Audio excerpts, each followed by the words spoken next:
McCullough. All right, ladies and gentlemen, my next guest, I'm very honored to have with us in this capacity because it's not a part of any of her official capacity on any of the professional fronts that she's ever worked in. But it was a number of years ago, not long after I'd met my next guest, that she told me off air. She said, Kevin, I have a really strong passion, a personal interest to pursue raising awareness about this issue and doing something to fight back against it. And that was before she was the mom of a young daughter herself. Ladies and gentlemen, please help me welcome Kelsey Bolar.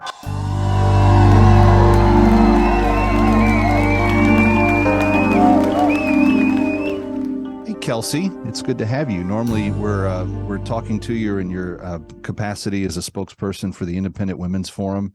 But tonight, something that I'm pretty sure the Independent Women's Forum at least has an off-the-record philosophical viewpoint of, if not directly on the record.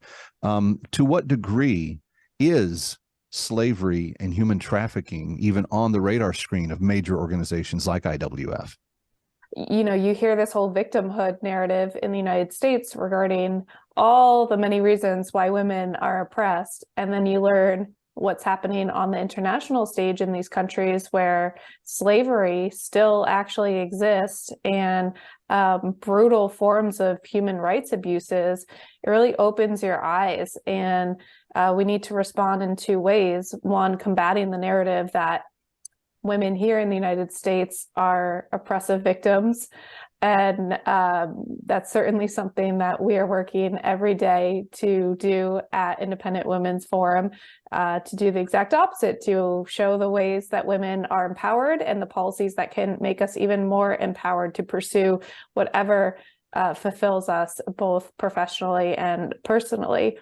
The other thing that we absolutely need to do is what you brought me on to the show today for, which is what you're doing: bring attention to these issues and put actions behind them, make people aware of the human rights abuses that are existing, and pursue efforts that can actually free them. So on that front, you're doing the hard work, Kevin. As much as we're doing at Independent Women's Forum, we thank you for what you're doing yourself personally. Well, I like to think we make a pretty good team, actually. But Kelsey, let's talk about what we are talking about all night tonight, and that is this idea that most Americans aren't even aware of. The most recent statistics have global human slavery eclipsing 50 million people on the planet. That is by far the most in human history in terms of gross numbers, and it may be the biggest in history in terms of percentage of the Earth's population. In the 18 countries that CSI is working in, it's primarily chattel slavery and human trafficking that they are fighting. And when we understand that there are 50 million people in that boat right now, I'm just curious your reaction.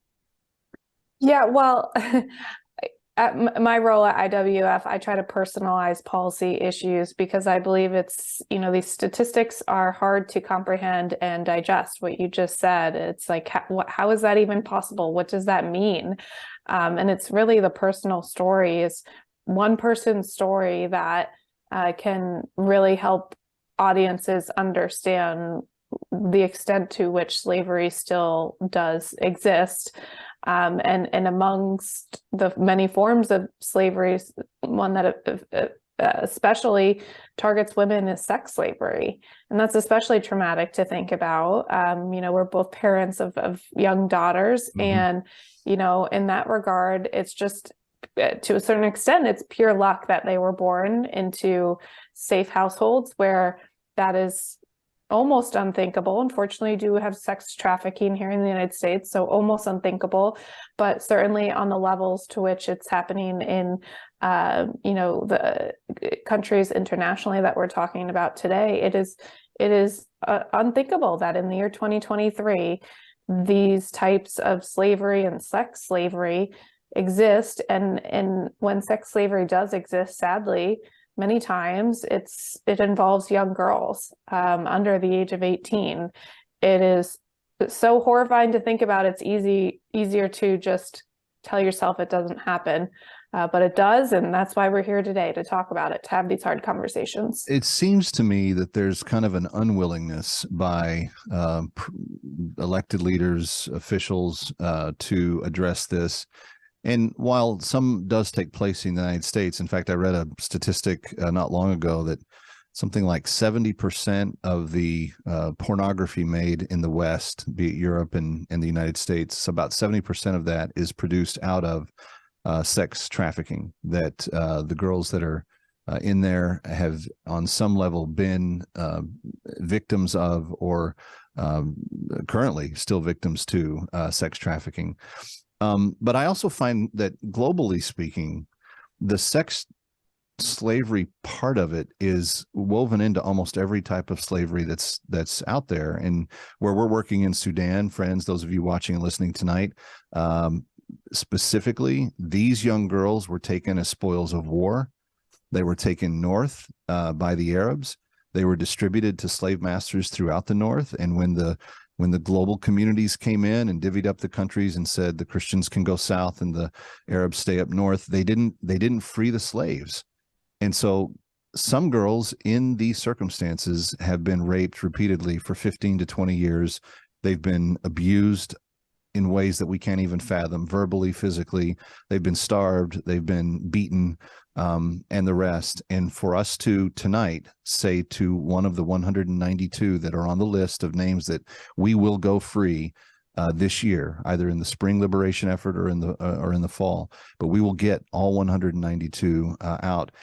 Kelsey, that still leaves about 30,000 women in slavery in northern Sudan. And it's just one of those things that, like you said, it's a really hard thing for us in the West to get our heads around this.